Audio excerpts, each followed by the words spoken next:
எல்லாத்துக்கும் ரொம்ப பிடிச்சது பழனிமலை முருகன். பழனிமலை முருகன், பழனிமலை முருகன், பஞ்சாமிர்தம். கீழே மலையடி வாரத்தில் ஒரு ஏக்கர் 40 சென்ட், 1.4 ஏக்கர். அந்த நிலத்தினுடைய ஒட்டுமொத்த மதிப்பு அப்படிங்கிறது 100 கோடி ரூபாய். 100 கோடி ரூபாய் மதிப்புள்ள நிலத்தை 2 கோடி ரூபாய்க்கு தனியாருக்கு வித்துட்டாங்க. யாரு யாரு? இந்த நடிகர் விஜய் வித்துட்டாங்க. ஊழல் பெருச்சாளிகளாக பெருத்து போயிருக்காங்க. திமுகவை விட மிக கொடூரமான ஊழல் பெருச்சாளிகள் இவர்கள். பழனி முருகனுக்கே மொட்டை அடிக்க பார்த்திருக்காங்க நடிகர் விஜய். பழனி முருகனுக்கே மொட்டை அடிக்கிறாங்க. இதெல்லாம் எப்படிப்பட்ட ஒரு சூழ்நிலைன்னு பாருங்க, எப்படிப்பட்ட சூழ்நிலைன்னு பாருங்க. 100 கோடி ரூபாய்ங்க அந்த நிலத்தினுடைய மதிப்பு. நீ 2 கோடி ரூபாய் கொடுத்து எடுத்துட்டு போன்னு சொல்றாங்க. பழனி முருகனுக்கே மொட்டை அடிக்க பார்த்திருக்காங்க. உஷாரா இருங்க, உஷாரா இருக்கணும். இந்த இந்து சமய அறநிலையத்துறைக்கு ஒரு பிராமணரை போட்டுட்டோம்னு சொல்லி பிஜேபி காரங்க எல்லாம் வந்து துள்ளாங்க.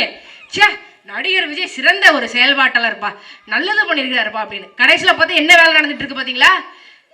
எப்பா இந்த மாதிரி ஊழல் நடந்திருக்கே, 100 கோடி ரூபாய் சொத்தை வந்து 2 கோடி ரூபாய்க்கு தாரைய பார்த்துருக்கீங்களா அப்படின்னா ஒரு அமைச்சர் என்னங்க சொல்லணும்? ஒரு அமைச்சர் என்னங்க சொல்லணும்? நான் விசாரிக்கிறேன்னு சொல்லணும். அவர் என்ன சொல்லியிருக்கிறாரு? தவறு நடந்திருக்கு. ஏய், 100 கோடி ரூபாய் சொத்தை 2 கோடி ரூபாய்க்கு வித்திருக்க, நீ செய்தது ஊழல், தவறு நடந்திருக்கு அப்படிங்கிறாரு. மாற்றம் பாத்தீங்களா? மாற்றம் எப்படிப்பட்ட மாற்றம் பாத்தீங்களா? சரியான பித்தலாட்டு ஏமாற்றம். இவர்கள் பித்தலாட்ட ஏமாற்றம். திமுக தீய சக்தி, அதிமுக அது ஒரு தீய சக்தி. ஆனா அவங்க கிட்ட இருந்து எம்எல்ஏக்கள் வந்தால் நான் வந்து வாங்கிக்குவேன். இது என்ன சக்தி? இது துப்புக்கட்ட சக்தி ராஜா. திமுக அதிமுக காரங்க எம்எல்ஏ பதவி ரிசைன் பண்ணி தாவேக்கால சேர்ந்தீங்கன்னா நீங்க வந்து தூய சக்தியா? தூய சக்தியா நீங்க? சொல்லுங்க, யோசிச்சு பாருங்க. ஒரு அதிமுக எம்எல்ஏ தனக்கு மக்கள் வாக்களித்து தேர்ந்தெடுத்திருக்கிறாங்க. ஒரு எம்எல்ஏ ஆயிருக்கீங்க. நீங்க செலவழிச்சு பல கோடி செலவழிச்சு தான் நீங்க எம்எல்ஏ ஆயிருக்கீங்க. இருந்தாலும் அந்த பதவியை ஏன் நீங்க ராஜினாமா பண்ணிட்டு வர்றீங்க? ஏன் பதவி விலகல் கடிதம் கொடுத்துட்டு வர்றீங்க?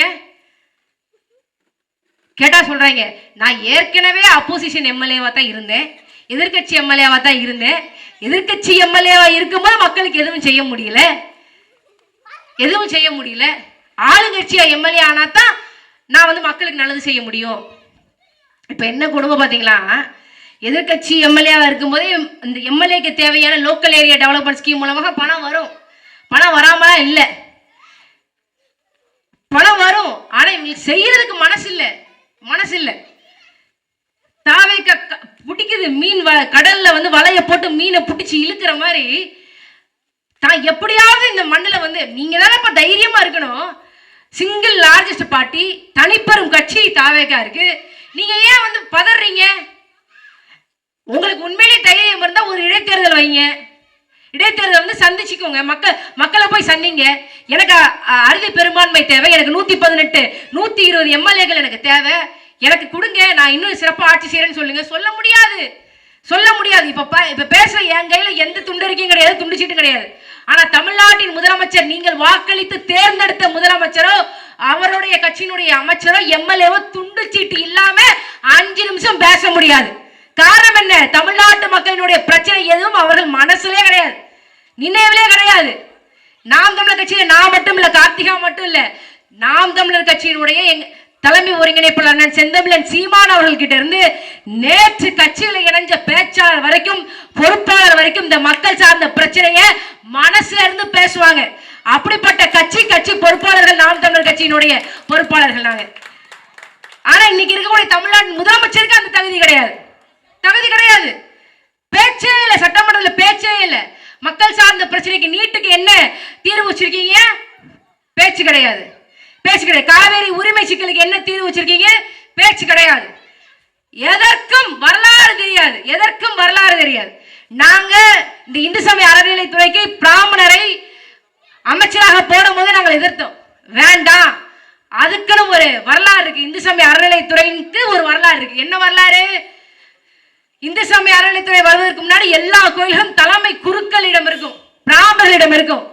இந்த சாமிக்கு போடக்கூடிய சிலை, சாமி உற்சவ மூர்த்தியாக போகக்கூடிய அந்த சிலைகள், அந்த சிலைக்கு போடக்கூடிய நகைகள், அந்த கோயிலுக்கு பாத்தியப்பட்ட நிலங்கள், அந்த நிலங்களிலிருந்து வரக்கூடிய விளைச்சல் எல்லாம் தலைமை குருக்களுக்கு சொந்தமாக இருந்தது. தலைமை குருக்களுடைய அதிகாரத்தின் கீழே இருந்தது. அதற்கு வேட்டு வச்சவர் தான் நம்முடைய தாத்தா கொங்கு நாட்டின் தங்கம் பா சுப்ராய கவுண்டர்ங்கிறவர்.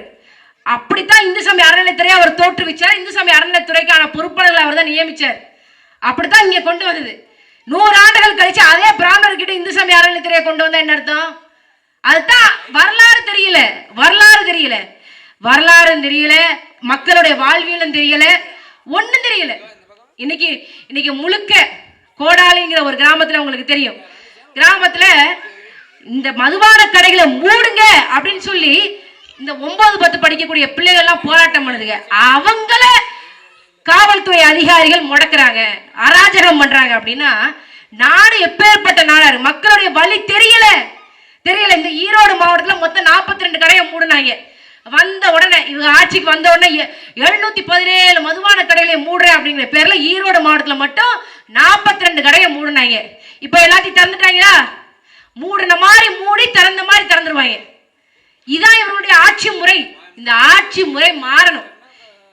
இந்த ஆட்சி முறை மாற்றம் கிடையாது. இது மக்களுக்கு ஏற்பட்ட மிகப்பெரிய ஏமாற்றம். இதை நாம புரிஞ்சுக்கணும். இங்க இருக்கக்கூடிய நீர்வளத்துறையாக இருக்கட்டும், பொதுப்பணித்துறையாக இருக்கட்டும், எல்லா இடங்களையும் இன்னைக்கு லஞ்சம் ஒழிஞ்சிருச்சா? இல்ல. அந்தந்த இடத்துல எல்லாம் லஞ்சம் வாங்கணும்ங்கிறதே உங்களுக்கு தெரியாமத்தான் இவங்க லஞ்சம் வாங்காம இருக்கிறாங்களே. சில இடங்கள்ல தெரிஞ்சு வாங்காம இல்ல. ஆனா பாருங்க, ஆதவ அர்ஜுனாவா இருக்கட்டும், புசியானந்தாக இருக்கட்டும், அரசு வழக்கறிஞர்களை நியமிக்கிறதுல 30 கோடிக்கு மேல ஊழல் செஞ்சிருக்காங்க அப்படின்னு சொல்லும் போது இந்த ஆட்சி எந்த விதமான ஆட்சியாக இருக்கும்? விளையும் பயிர் முளையிலேயே தெரியுங்கிற மாதிரி இந்த ஆட்சி 5 ஆண்டு கால ஆட்சி இந்த 75 நாட்கள்ல எப்படி இருக்குங்கிறது தெரிஞ்சு போச்சு. இந்த ஆட்சி முறை நமக்கு வேணுமா? நம்ம பக்கத்தில் இருக்கக்கூடிய சேலம் மாநகராட்சிக்கான குடிநீர் வளங்களை தனியாருக்கு தாரை வார்த்து விட்டார்கள். தனியாருக்கு குடிநீரை தாரை வார்த்தால் என்னாகும்?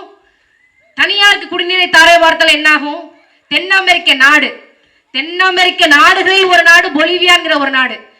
அந்த நாட்டுல பொலிவியாங்கிற நாட்டுல கொச்சம்பம்பாங்கிற ஒரு நகரம் இருந்தது. அந்த நகரத்துல இருக்கக்கூடிய ஒரு நதியினுடைய நீரை தனியாருக்கு தாரை வார்த்து விட்டது. காரணம் என்ன தெரியுமா? $250 லட்சம் அந்த நாடு பொலிவியா என்கிற நாடு உலக வங்கியிலிருந்து கடன் வாங்கியிருந்தது. அந்த நாடு எவ்வளவு? $250 லட்சம் கடன் வாங்கியிருந்தது. வாங்கின கடனுக்கு சரியான முறையில் இவங்களால வட்டியை செலுத்த முடியல, அசல் செலுத்த முடியல. அப்ப உலக வங்கி என்ன சொல்லுது? நீ கொச்சபம்பா நதியை தனியாருக்கு தாரை வாத்துரு அப்படின்னு சொல்லியிருக்காங்க. சரின்னு சொல்லிட்டு இவங்களை சரி $250 லட்சம் யாரு கட்டுறது அப்படின்னு சொல்லிட்டு இவங்க என்ன பண்றாங்க? கொச்சபம்பா நதியினுடைய நீரை தனியாருக்கு தாரை வார்த்துட்டாங்க. பெக்டல் அப்படிங்கிற ஒரு நிறுவனத்துக்கு, தனியார் நிறுவனத்துக்கு தாரை வார்த்துட்டாங்க. அவன் என்ன பண்றான்? தண்ணிக்கு காசு வச்சு விற்கிறான். ஒரு குறிப்பிட்ட காலகட்டத்தில் ₹1 கட்டின குடிநீர் கட்டணம், ₹1 இருந்த குடிநீர் கட்டணம் ஒரு குறிப்பிட்ட கால இடைவெளியில் ₹200 மாறுது. ஒரு குடும்ப தலைவன் ஒரு சம்பாதிக்கிறானா, அவன் சம்பாதிக்கிற சம்பாத்தியத்துல 1/3 பங்கு குடிநீர் கட்டணத்துக்கே செலவாகி போயிருது. ஜனமெல்லாம் கஷ்டப்படுது. என்னையா குடிக்க தண்ணி இல்லாம எப்படியா இருக்குது? 3 வேளை சாப்பாட்டுக்கு 2 வேளை சாப்பிட்டு வயிற்று கட்டிட்டு இருக்கலாம், தண்ணி இல்லாம எப்படி இருக்குதுன்னு சொல்லி மக்கள் எல்லாம் போராட்ட களத்துக்கு வர்றாங்க. ஒரு கட்டத்தில் என்ன ஆகுதுன்னா, அந்த நாட்டில் மழை பெய்யுது. மழை தண்ணி எல்லாம் இந்த டேங்குகளை பிடிச்சு வைக்கிறாங்க. டேங்க்ல பிடிச்சு வைக்கக்கூடிய மழை தண்ணி எல்லாம் பிடிச்சு வைக்க கூடாது. நீ நிலத்துல இருந்து வந்தாலும் சரி, வானத்துல இருந்து வந்தாலும் சரி, எங்க இருந்து வந்தாலும் சரி, தண்ணி நீ பயன்படுத்தினா அதுக்கு கட்டணம் என்கிட்ட நீ கொடுத்துதான் ஆகணும் அப்படின்னு சொல்லி அந்த பெக்டல் நிறுவனம் ஒத்த காலில் நிக்குது. அப்ப மக்கள் எல்லாம் போராட்டம் பண்றாங்க, பெருமளவில் போராட்டம் பண்றாங்க, வீதிகளுக்கு போராட்டம் பண்றாங்க. இந்த கொச்சபம்பா நதியினுடைய நீரை பழையபடி அரசாங்கமே கொடுக்கணும், தனியார் இதுல தலையிடக்கூடாது அப்படின்னு சொல்லி பெரிய போராட்டம் பண்றாங்க. மக்கள் போராட்டம் பண்ணிய விளைவு, போராட்டத்தின் விளைவு, அந்த பெக்டல் என்ற நிறுவனம் கொச்சபம்பா என்ற ஊரை விட்டு வெளியேறுது.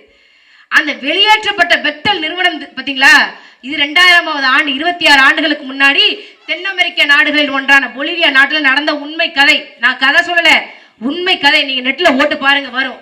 அந்த பொலிவியா நாட்டு மக்கள், கொச்சபம்பா நகர மக்கள் விரட்டி அடித்த பெக்டல் நிறுவனம் எங்க தெரியுமா வந்திருக்கு? அடுத்த 6 ஆண்டுகள் கழிச்சு 2006ஆம் ஆண்டு திருப்பூருக்கு வந்துச்சு. திருப்பூர்ல நான் தண்ணியை வந்து மக்களுக்கு நானே வந்து வழங்குவேன் அப்படின்னு சொன்னிச்சு. கொண்டு வந்தது யாரு தெரியுமா? புரட்சி தலைவி டாக்டர் ஜெயலலிதா. சரியா? இதுதான் நம்ம நாட்டு ஆட்சியாளர்களுடைய நிலைமை. இப்படிதான் இருக்கு. தண்ணீரை தனியாருக்கு தாரை வார்த்து விடுறது. இந்த சேலத்துல தண்ணீரை தனியாருக்கு தாரை வார்த்து விட்டது யாரு? இந்த ஆட்சியாளர்கள். யாருக்கு விற்கிறாங்க? சூயஸ் என்ற நிறுவனத்திற்கு. ஏற்கனவே கோயம்புத்தூர் மாநகராட்சியினுடைய குடிநீர் தேவையை இந்த சூயஸ் நிறுவனம் தான் கொண்டு வருது. காரணம் என்ன? இந்த அரசியல்வாதிகளுடைய லாப நோக்கு. இவங்களுக்கு சில கமிஷன் வரும் அப்படிங்கிற தேவை. இதையெல்லாம் மாற்றணும்னு நினைக்கிறோம். இப்ப பாருங்களேன், மக்களுக்கு தனியாருக்கு இப்ப நம்மள மாதிரியான குடிமக்களுக்கு குடிநீருக்கான தேவையை வந்து ஒரு தனியார் பூர்த்தி செய்யட்டும், எந்த பிரச்சனையும் இல்லை. இந்த ஆடு மாடுகளுக்கு யாருக்கு குடிநீர் தேவை சரி செய்யறது? ஆடு மாடுகளுக்கு குடிநீர் தேவை யார் சரி செய்யறது? யார் வந்து தீர்த்து வைக்கிறது?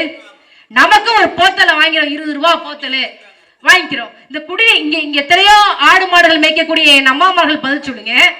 நமக்கான குடிநீர் தேவையை நம்ம எப்படியாவது காசு கொடுத்தாலும் நம்ம தீர்த்துறோம். ஆனா இங்க இருக்கக்கூடிய மயில், குயில், சிட்டு, காக்கா, மைனா, நாய், தெருநாய்க்கான குடிநீர் தேவையை யாருங்க தீர்த்து வைப்பாங்க? தனியார் வந்து தீர்த்து வச்சிருமா? மக்களினுடைய அன்றாட தேவை குடிநீர். அந்த குடிநீரை நீங்கள் தனியாருக்கு தாரை வார்த்து விட்டீர்கள் என்றால் அரசினுடைய வேலை என்ன? இந்த அரசாங்கத்தினுடைய வேலை என்ன? உங்களை வாக்களித்து தேர்ந்தெடுத்து எம்எல்ஏக்களாக, அமைச்சர்களாக, வார்டு கவுன்சிலராக, மாநகராட்சி மேயராக தேர்ந்தெடுத்த மக்களுக்கு நீங்கள் செய்யக்கூடிய வேலை என்ன? ஏற்கனவே பள்ளிகளை, கல்லூரிகளை தனியாருக்கு தாரை வார்த்து கொண்டே வந்து கொண்டிருக்கிறீங்க. தனியாருக்கு இணையாக, அரசாங்கத்திற்கு இணையாக, அரசாங்கத்திற்கு மேலாக தனியார் பள்ளிகளுக்கு தான் இன்னைக்கு மாணவர்கள் போய் படிக்கிறாங்க. அரசு மருத்துவமனையில உரிய சிகிச்சை கிடைக்கல, தனியார் மருத்துவமனையில தான் மக்கள் நம்பி போறாங்க. குடிநீர் தேவையும் அப்படி இருக்குது அப்படின்னா, இங்க இருக்கக்கூடிய ஓரறிவு, ஈரறிவு, மூன்றறிவு, 4 அறிவு, 5 அறிவு ஜீவன்கள் குடிநீருக்கு என்ன செய்யும்? யாராவது யோசிச்சு பாத்தீங்களா? இதெல்லாம் பெரிய விஷயம் கிடையாது. ஏன்னா அவனுக்கு என்ன, மாரியாத்தா கோயிலுக்கான நேர்த்திக்கடனா சூயஸ் கம்பெனிக்காரனுக்கு, கோயம்புத்தூர் மக்களுக்கும் சேலம் மாநகராட்சி மக்களுக்கும் நான் வந்து தண்ணியை கொடுப்பேன்னு மாரியாத்தாக்கு நேர்ந்துக்கிட்டா வந்திருக்கேன். அதெல்லாம் ஒண்ணுமில்ல. ஒரு கையெழுத்து இங்க இருக்கக்கூடிய தனியார் நிறுவனங்களை துரத்தி அடிப்பதற்கு ஒரு கையெழுத்து போதும். ஆனால் அந்த கையெழுத்தை, குடிநீரை தனியாருக்கு தாரை வார்க்க மாட்டோம், மக்களுக்கு குடிநீரை தருவது அரசினுடைய கடமை என்று சொல்லக்கூடிய, நெஞ்சை நிமிர்த்தி சொல்லக்கூடிய ஒரே கட்சி நாம் தமிழர் கட்சி மட்டும்தான். நாங்கள் வந்தால் மட்டும்தான் இந்த மாதிரியான சமூக சீரழிவு திட்டங்களை நாங்கள் செயல்படுத்த விடமாட்டோம். சூயஸ் கம்பெனிக்கு வந்து காசு ஒண்ணு தரையில இருந்து கொட்டல. உங்க வீட்டு பணம், என் வீட்டு பணம் தான். வரி பணத்தை வச்சுதான் இந்த வேலையை செய்யறாங்க. வேற எதுவும் கிடையாது. இந்த நிறுவனம், இந்த சூயஸ் நிறுவனம் பிரான்ஸ் நாட்டுல, ஜெர்மன் நாட்டுல மிகப்பெரிய ஊழல் செஞ்சுக்கிட்டு, கூட்டு களவுல செஞ்சுக்கிட்டு, அங்க இருக்கக்கூடிய ஐரோப்பிய ஆணையத்தினால வந்து தண்டம் விதிக்கப்பட்டிருக்கக்கூடிய ஒரு நிறுவனம் தான் இந்த சூயஸ் நிறுவனம். அந்த நிறுவனத்தை கொண்டு வந்து கோயம்புத்தூர் மக்கள் தலையிலையும் சேலம் மக்கள் தலையிலையும் கட்டிட்டாங்க. இதை மாத்தணும்னு நினைக்கிறோம். இந்த மாதிரியான பல்வேறு பிரச்சனைகள் தமிழ்நாடு முழுக்க இருக்கு. இதெல்லாம் சரி செய்யணும்னு நினைக்கிறோம். எப்படிங்க சரி செய்ய முடியும்? எனக்கு ஒரு காசு வேண்டாம். நாங்க தாவேக்கா மாதிரி இல்ல. Lottery mafia, Aadhav Arjuna, Lima rose அவங்க ஒரு 500 கோடி ரூபாய் காசு கொடுத்து ஆட்சி அமைக்க சொன்ன கட்சி கிடையாது. நாங்க இப்ப அந்த அந்தியூர் சட்டமன்ற தொகுதியினுடைய நாம் தமிழர் கட்சி பொறுப்பாளர்கள் நேர்மையாக உழைத்து சம்பாதிச்சு போடப்பட்ட மேடை இது. அந்த மேடையிலிருந்து திமிரோடும் தைரியத்தோடும், தமிழ் கொடுத்த திமிரோடும் பேசிக் கொண்டிருக்கிறேன். அதே மாதிரி எங்கள் அண்ணன் செந்தமிழன் சீமான் அவர்கள் வந்தாலும் இதேதான். லாட்டரி மாஃபியா கொண்டு வந்த பணத்துல கட்சி நடத்தல தெரியுமா? அதை தெரிஞ்சுக்கோங்க. லாட்டரி மாஃபியா தாவேக்கா விஜய் கட்சிக்கு மட்டும் தான் காசு கொடுத்திருக்கா? இல்ல, 600 கோடி ரூபாய் போன 5 ஆண்டுகள் திமுகவுக்கு கொடுத்திருக்கு. லாட்டரி மாஃபியா மார்டின் கொடுத்திருக்கு. தமிழ்நாடு எப்பேற்பட்ட அரசியல் சூழ்ச்சியில சிக்கிருக்கு அப்படிங்கறத தெரிஞ்சுக்கோங்க. தெரிஞ்சுக்கோங்க. இன்னைக்கு குறுவேல காவேரிக்கு தண்ணி திறந்து விடலாம் அப்படிங்கிறது இங்குள்ள மக்களுக்கு ஒரு செய்தியாக இருக்கலாம். நாளைக்கு தமிழ்நாடு டெல்டா மாவட்டங்கள் பாலைவன மாவட்டமாக, பாலைவன நிலமாக மாறப்போகிறது என்பதற்கான முன்னேற்பாடு செய்தி இது. 22 மாவட்டங்களுக்கான குடிநீர் தேவையை இவர்களால் கொண்டு வர முடியவில்லை. தோற்று போய்விட்டீர்கள்.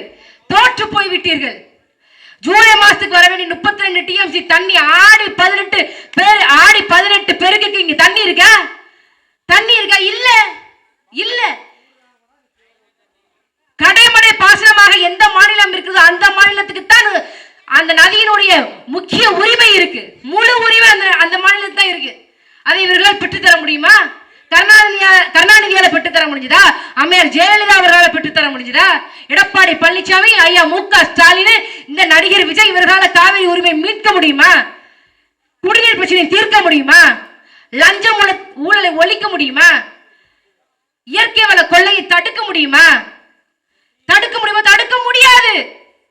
முடியாது. காரணம் என்ன? இவர்கள் தலைவர்கள் அல்ல, தரகர்கள். இயற்கை வளங்களை விற்று அதன் மூலமாக வரக்கூடிய பணத்துல கட்சி நடத்தக்கூடியவர்கள் இவர்கள் தரகர்கள். எங்க அண்ணன் செந்தமிழன் சீமான் அவர்கள் கிட்ட கேட்கிறாங்க, நீங்க திமுக கூட நெருங்குறீங்களாமே? எங்கள் அண்ணன் செந்தமிழன் சீமான் அவர்கள் சொன்ன ஒரே ஒரு கருத்து, 5 தொகுதிக்கு இடைத்தேர்தல் வரப்போகிறது என்றால் 5 தொகுதிகளுக்கும் ஏற்கனவே வேட்பாளரை தீர்மானித்து விட்டு அந்த தேர்தலிலும் நாம் தமிழர் கட்சி தனித்து போட்டியிடும் என்று சொன்ன தில்லான தலைவர் அண்ணன் செந்தமிழன் சீமான் அவர்கள். யார் கூட்டணி வச்சிருக்காங்கன்னு பேசுறாங்க பாருங்க. இது ஒரு நீர்க்குமிழி. தாவேகா என்ற கட்சி, அதன் ஆட்சி எல்லாம் வெறும் நீர்க்குமிழி. இதை பார்த்து அதிமுக கொள்கையற்ற அதிமுக வேண்டும் என்றால் பறந்து கொண்டு தாவேகா கிட்ட போய் சரணடையலாம். ஆனாலும் சொல்கின்றேன், இன்னும் 234 சட்டமன்ற தொகுதியில் இருக்கக்கூடிய எத்தனையோ நாம் தமிழர் கட்சி உறவுகள் நம்பிக்கை நட்சத்திரங்கள் என்று யாரையோ சொல்வார்கள். ஆனால் நான் பார்த்த நம்பிக்கை நட்சத்திரங்கள் நாம் தமிழர் கட்சியின் பொறுப்பாளர்கள் வாக்குக்கு காசு கொடுக்காமல் நேர்மையாக கொள்கையை மக்களிடம் எடுத்து சொல்லி, நாங்கள் இவ்வளவுதான் ஓட்டு வாங்கியிருக்கோம், நேர்மையான வாக்குகள், உண்மையான வாக்குகள், மக்கள் எங்களுக்கு இவ்வளவுதான் வாக்களித்திருக்கிறார்கள் என்று சொல்லி அடுத்த தேர்தலிலும் நெஞ்சை நிமிர்த்தி கொண்ட மக்களிடம் போய் நிற்கக்கூடிய ஒவ்வொரு நாம் தமிழர் கட்சி பொறுப்பாளரும், நாம் தமிழர் கட்சி உறவும் நாளைய தமிழகத்தின் நம்பிக்கை நட்சத்திரங்கள் தான். என்னை பொறுத்தவரை நம்பிக்கை நட்சத்திரங்கள் தான். அதாங்க தைரியம். வள்ளுவர் சொல்றாருல, தெய்வத்தால் ஆகாதெனினும் முயற்சி தன்மை வெறுத்த கூலிதரும். தெய்வத்தாலே முடியாது. நல்ல அரசியல் தமிழ்நாட்டுக்கு செட் ஆகாது. கூட்டணி அரசியல் தான் வேணும். திரைக்கவர்ச்சி அரசியல் வேணும். திராவிட அரசியல் வேணும். வாக்குக்கு காசு கொடுக்கிற அரசியல் தான் இங்க வெல்லும் அப்படிங்கறதெல்லாம் விட்டுட்டு வாக்குக்கு காசு கொடுக்காம நேர்மையான அரசியலை நாங்கள் முன்னெடுப்போம் என்று சொல்லி எத்தனை முறை தோல்வி வந்தாலும் அத்தனை முறையும் வீறு கொண்டு எழக்கூடிய ஒரே கட்சி நாம் தமிழர் கட்சி மட்டும்தான். இந்த மண்ணுக்குள்ள எதை போடுங்க மக்கும், இலை தலை செடி கொடி சாப்பிட்டு போட்ட உணவு, செத்து போன ஆடு மாடு, எதை போட்டாலும் இந்த மண்ணு மென்னு முழுங்கிரும். ஆனா விதைய மட்டும் மண்ணால மென்னு முழுங்க முடியாது. பெரிய யானை செத்து போயிருச்சுன்னா மண்ணு முழுங்கிரும். பெரிய யானை, பல டன் இருக்கக்கூடிய யானைய இந்த மண்ணு முழுங்கிரும். ஆனா துளியோண்டு இருக்கக்கூடிய விதையை இந்த மண்ணு முழுங்க முடியாது.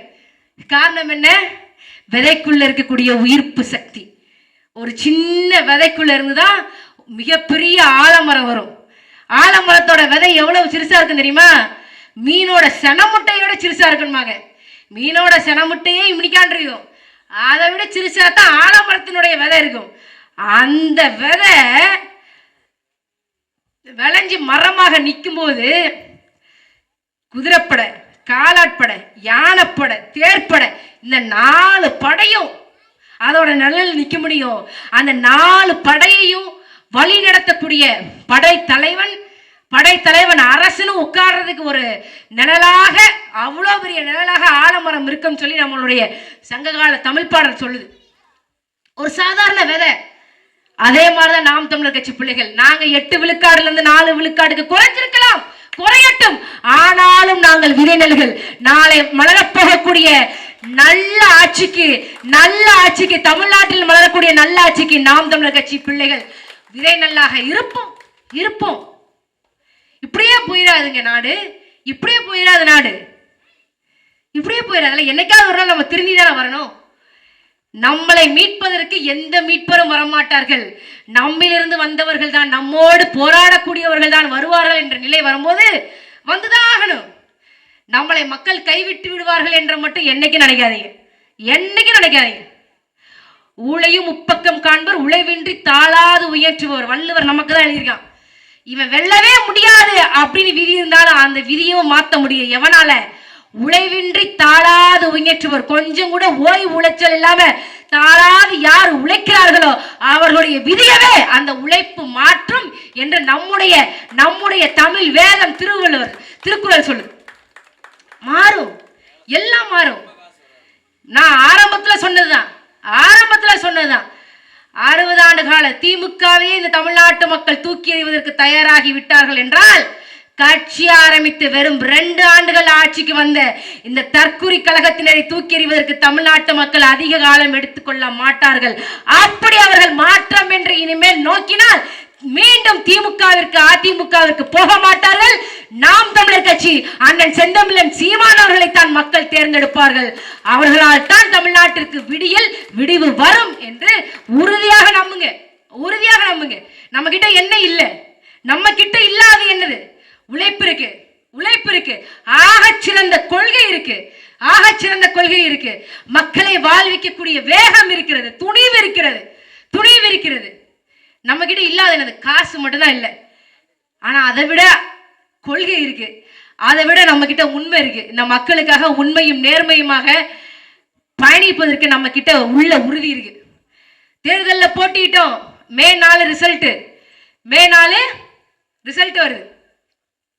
அடுத்து 10-15 நாட்கள்லயே சூலூர்ல ஒரு 10 வயது சிறுமி பாலியல் வன்கொடுமைக்கு ஆளாக்கப்பட்டிருக்கா.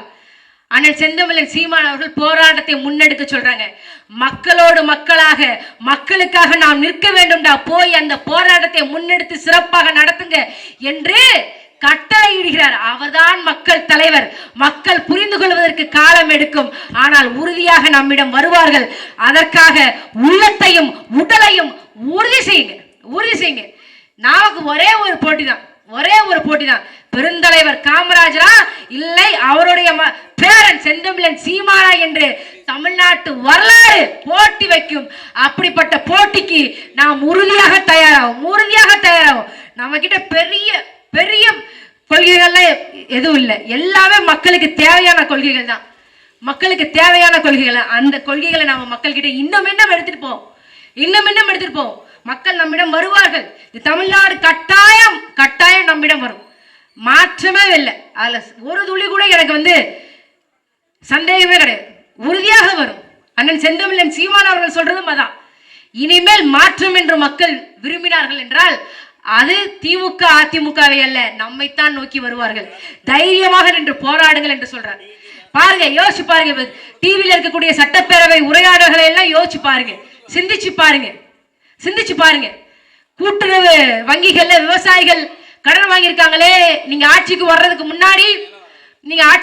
முன்னாடி விவசாய கடனை எல்லாம் தள்ளுபடி செய்வீர்கள் என்று சொன்னீர்களே என்று கேட்டால் தமிழ்நாட்டின் முதலமைச்சர் என்ன பதில் சொல்றாரு? விவசாய கடன் வாங்கிய விவசாயிகளுக்கெல்லாம் இதுக்கு என்ன அர்த்தம் தெரியல, அவ்வளவுதான். குறுவை சாகுபடிக்கு காவிரி எதிர்பார்த்திருக்கக்கூடிய லட்சக்கணக்கான டெல்டா மாவட்ட விவசாயிகளுக்கு முதலமைச்சரின் பதில் என்ன? ஒரே தான். அப்படிதான். என்ன பதிலே வச்சிருக்க?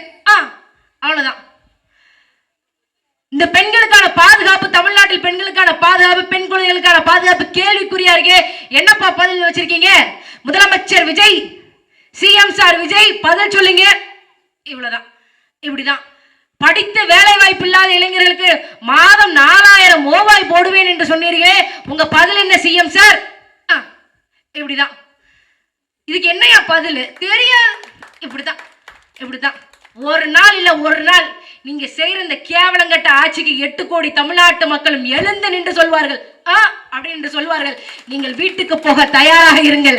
நீங்கள் இதுவரைக்கும் செய்த ஊழல்களுக்கு பதில் சொல்ல, தமிழ்நாட்டு மக்களிடம் பதில் சொல்ல தயாராக இருங்க, தயாராக இருங்க. தாய் தமிழ் சொந்தங்களே, நம்முடைய மிக முக்கியமான தலைவர்கள், நம்முடைய தலையெழுத்தை, தமிழ்நாட்டு தமிழர்களுடைய தலையெழுத்தை மாற்றிய நம்முடைய பெருந்தலைவர் காமராஜர் அவர்களுடைய புகழை நாம் இன்னைக்கு இல்லை என்னைக்குமே போற்றி பாதுகாக்கணும். காரணம் என்ன அப்படின்னா, ஏற்கனவே சொன்னதான், இத்தனை ஆண்டுகால ஆட்சி காலத்திலேயும் மோசமான நிலைமையில இருந்து நம்மளை மீண்டும் மீண்டும் முதலிடத்துக்கு கொண்டுட்டு வர்றது ஐயா பெருந்தலைவர் அவர்கள் கட்டி அமைத்த அந்த கல்வி என்ற அடித்தளமும் தொழில்துறை என்ற அடித்தளம் தான். அதற்காக அவர் முழுக்க முழுக்க முழுக்க முழுக்க உடல், பொருள், சத, ரத்தம், நரம்பு, நாடி நரம்பு எல்லாத்துலேயும் மக்கள் சிந்தனை இருக்கக்கூடிய ஒரு தலைவரால தான் பெருந்தலைவர் காமராஜர் அவர்களை போல இயங்க முடியும். அதனால அவருடைய புகழை அடுத்த தலைமுறை பிள்ளைகளுக்கு நாம் கடத்தி கொண்டே இருப்போம். இல்லை என்றால் நான் சொல்றேன், இந்த புதுசாக வந்திருக்கிற முதலமைச்சர் விஜய் தான் அவருடைய படத்தை தான் தமிழ்நாட்டு பள்ளிக்கூடங்கள் எல்லாம் திறக்கணும்னு சொல்றாங்க. ஆனா அப்படி இல்லை, பெருந்தலைவர் காமராஜரை சாதி மதம் கடந்து தமிழர்கள் போற்ற வேண்டும்.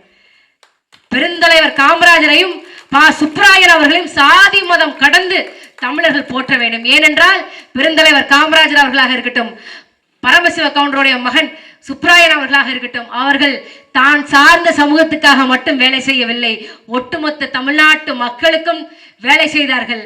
ஊழல் செய்யாம, லஞ்சம் வாங்காம, கதராடையோடு வேலை செய்தார்கள். அப்பேற்பட்ட பெருந்தலைவர்களை நாம் நினைவில் கொள்ளுவோம். அவருடைய ஆட்சியை போல நம்முடைய அண்ணன் செந்தமிழன் சீமானவருடைய ஆட்சியும் இந்த மண்ணில் நல்லாட்சியாக மலர வேண்டும் என்று நான் அந்த இறையை வேண்டிக் கொள்கின்றேன். உறுதியாக அந்த இயற்கை நமக்கு வழிவகுக்கும். நன்றி, வணக்கம். நாம் தமிழர்.